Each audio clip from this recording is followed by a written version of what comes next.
बात ठीक की है तुमने। बाबा ने वाकई मेरी जिम्मेदारी उठा के बहुत बड़ा एहसान किया था मुझ पर। लेकिन तुम्हें पता है, कभी जताया नहीं था। अपने आप को देखो तुम, वाकई उनके बेटे हो, क्योंकि मुझे नहीं लग रहा उनके बेटे हो गए इतने कंजर। चल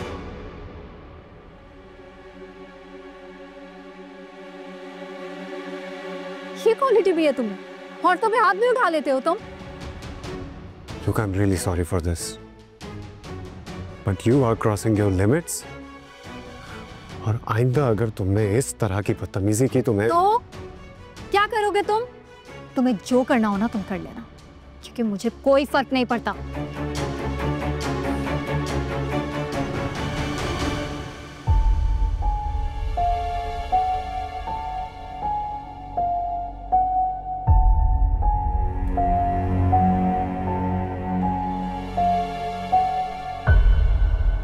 जावेद साहब की अचानक डेथ मेरे लिए भी काफ़ी शॉकिंग है। मैं तो हैरान था जब उन्होंने मुझसे ये विल बनवाई। मैं तो सोच भी नहीं सकता था कि वो इतनी जल्दी चले जाएंगे। बस अल्लाह ताला की यही मर्जी थी। बेशक। ये विल सुनाने से पहले मैं चाहूँगा कि जावेद साहब की पूरी फैमिली यहाँ मौजूद हो।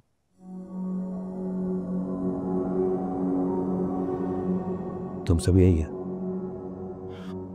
I mean, उनकी सेकंड वाइफ, उनका बेटा और उनकी मुंह बोली बेटी। आप प्लीज उन्हें भी यहाँ बुला लें।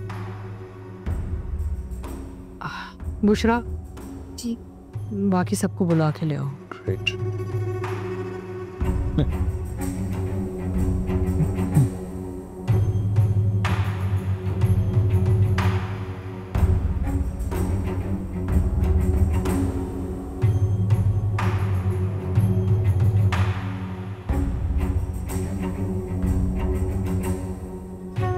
चले वकील साहब, अब तो सारे मौजूद हैं, बात करें आगे।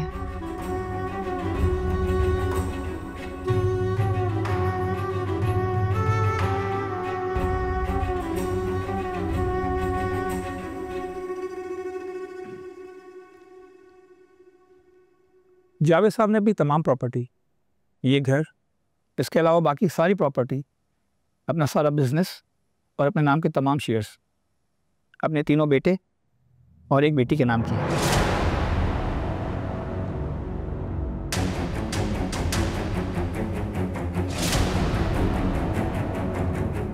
क्या? तीनों बेटों क्या मतलब? जी, तीनों बेटे। इसके अलावा उनकी दोनों वाइफ के इक्वली शेयर्स हैं, जो कि उनका शरई हक भी है।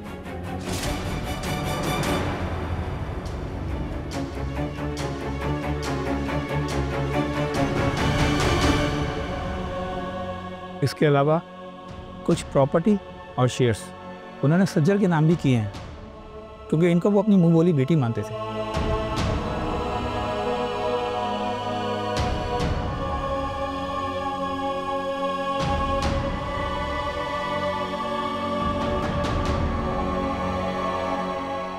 मेरी बात बताइए, बाबा ने ये विल कब बनवाई? उन्होंने ये विल अपने हार्ट अटैक के बाद बनवाई थी, और काफ़ी अर्जेंट बनवाई थी।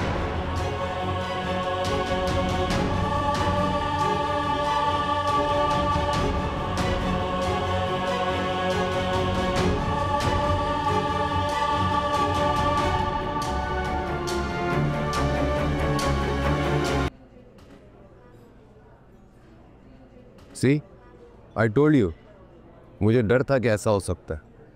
अब तो वो हकदार बन चुके हैं। क्या कर सकते हैं, बाबा के विल है, उसे चैलेंज तो नहीं कर सकते ना। लेकिन फहद, आंटी को क्या हुआ है? वो मॉम की कॉल क्यों नहीं रिसीव करी, ना घर चक्कर लगाया उन्होंने?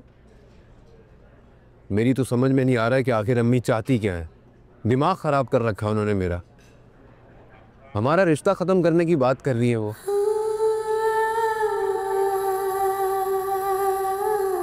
हालांकि मैं उन्हें साफ साफ कह चुका हूँ कि मैं उनकी ये बात हरगिज़ नहीं मानूंगा। तो मुझसे रिश्ता ख़त्म करने की धमकी दे रही है मुझे फिर।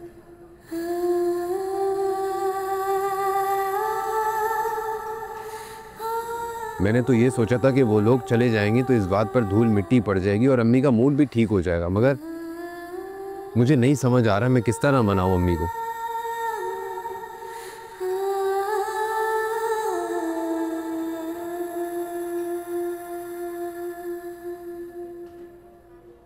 तुम रो क्यों रही हो अनम? फहद, मैं तुमसे बहुत मोहब्बत करती हूँ। तो बाबा भी चले गए हैं, प्लीज तुम मेरा साथ मत छोड़ना। सर मैं तुम्हारा साथ कभी नहीं छोड़ूंगा। तू ऐसा सोच रही हो? मैं तो अम्मी से लड़ाई कर रहा हूँ तुम्हारे लिए। मैं उन्हें कन्विंस करने की कोशिश कर रहा हूँ, मगर तुम भी तो आंटी को कन्विंस करो अनम के कम से कम उन तीनों को तो घर से निकालें। मैं अम्मी को तो तुम्हारे घर इसलिए नहीं लेकर आ पा रहा हूँ कि कहीं वो इन तीनों को देख लेंगी तो फिर से कोई इशू ना बन जाए।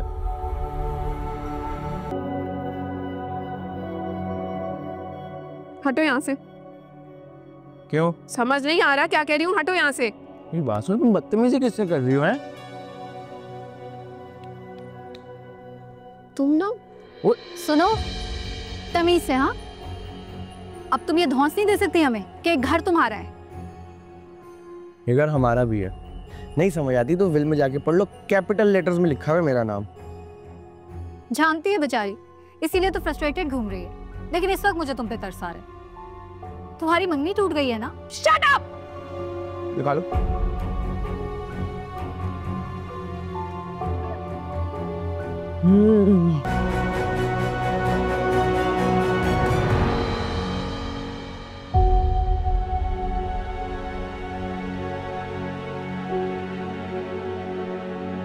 भाई अरे हटो यार। पहले बाबा अब अनम, आखिर कितने लोगों की बर्बादी देखोगे तुम?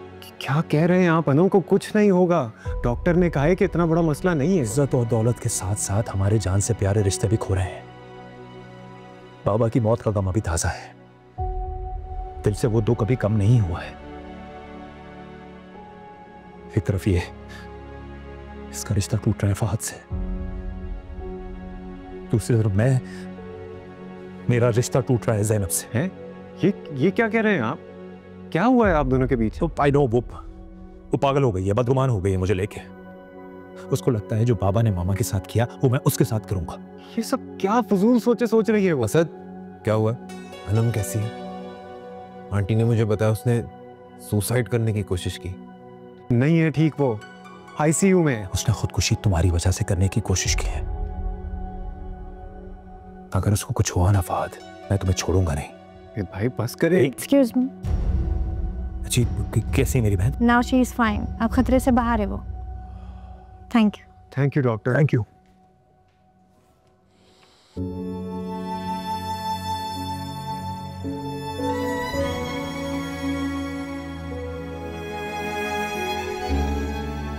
शुक्र है अल्लाह का कि तुम बिल्कुल ठीक हो बेटा। तुम्हें अगर कुछ हो जाता ना तो मैं जीते जी मर जाती है। वैसे अनम, क्या सोच के तुमने ये अहमकाना हरकत की? तुम्हें अंदाजा भी है कि हमारी लाइफ में कितनी प्रॉब्लम्स हैं और तुम ये सब कुछ करके ना मजीद बढ़ा रही हो उन प्रॉब्लम्स को। मैं क्या करती असद भाई, मेरे पास भी जिंदा रहने की कोई उम्मीद बाकी नहीं थी। तुम सोच भी कैसे सकते हो कि तुम अनम को छोड़ दो? क्या कुछ नहीं किया हमने तुम्हारे लिए, और क्यों किया? सिर्फ इसलिए क्योंकि अनम तुम में इंटरेस्टेड थी। बाबा ने सब कुछ इग्नोर किया, तुम्हारा स्टेटस, और तुम्हें सपोर्ट किया। नवीद भाई, ये अनम की ख्वाहिश थी, इसीलिए मैंने आपकी फाइनेंशियल सपोर्ट एक्सेप्ट किया, वरना मुझ में इतनी सेल्फ रिस्पेक्ट है कि मैं किसी की हेल्प के बगैर भी अपना बिजनेस स्टार्ट कर सकता था। हाँ, कुछ वक्त लगता, मगर मुझे किसी किस्म का लालच नहीं था। फहद, हम तुम्हारी सेल्फ रिस्पेक्ट को चैलेंज नहीं कर रहे हैं, लेकिन तुम्हारी अम्मी ये रिश्ता खत्म करना चाहती हैं और अनम इसी वजह से अपसेट है, डिसहार्टेंड है। मैं किसी भी सूरत अनम का साथ नहीं छोड़ूंगा, क्योंकि मैं उससे सच्ची मोहब्बत करता हूँ।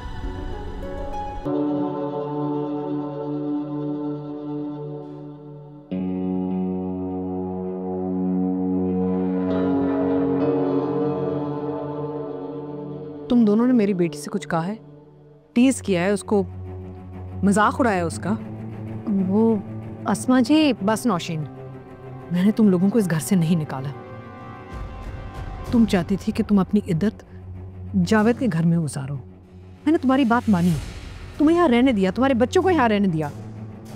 लेकिन मेरे घर का सुकून बर्बाद हो ये मैं बर्दाश्त नहीं कर सकती। देखिए आंटी मेरी बात सुनिए, मेरे बाबा का घर है। जो भी चुप कर जा, मैं बात कर रही हूँ आहिस्ता।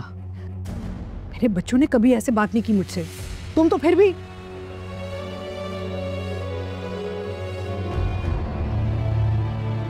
रहने दो बस नौशीन, मेरे बच्चे बड़े अपसेट हैं, परेशान हैं, दुखी हैं। इनके खिलाफ जाके ना मैंने ये सब चीज की इजाजत दी थी। अब तुम लोग यहाँ इस घर में नहीं रह सकते। जी आप सही कह रही हैं, हम इस घर में नहीं रह सकते। लेकिन अस्मा जी, जावेद साहब तो विल में लिख कर गए हैं ना कि इस घर में हमारा भी हिस्सा है। याद है मुझे, कैसे भूल सकती हो। तुम एक काम करो, कुछ ब्रोकर से रब्ता करो और पूछो इस घर का वैल्यू क्या है। जो भी इनका हिस्सा बनता है ना, पैसे इनको दो और इनको फारिग करो। अब इस घर में नहीं रह सकते।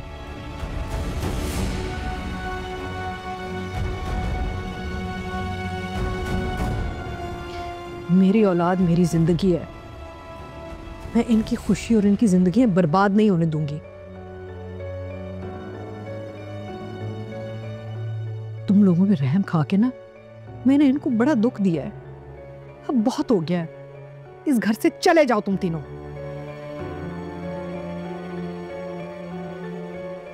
अरे ये औरत होती कौन है बोलने वाली हमारे मामलों में? ऐसे कैसे घर से हम चले जाए? आहिस्ता बोलो। ऐसे क्यों आहिस्ता बोलूं मैं? औने पौने रेट लगवा के फजूल से हमारे मुंह पे हमारा पैसा मार देंगे बस। देंगे वो।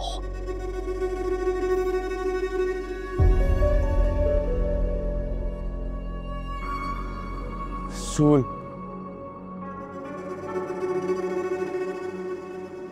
और आज अगर घर से निकल गए ना तो कल बिजनेस से भी इसी तरह निकाल बाहर फेंकेंगे। आज ही डट जाओ ताकि कल पछताना ना पड़े।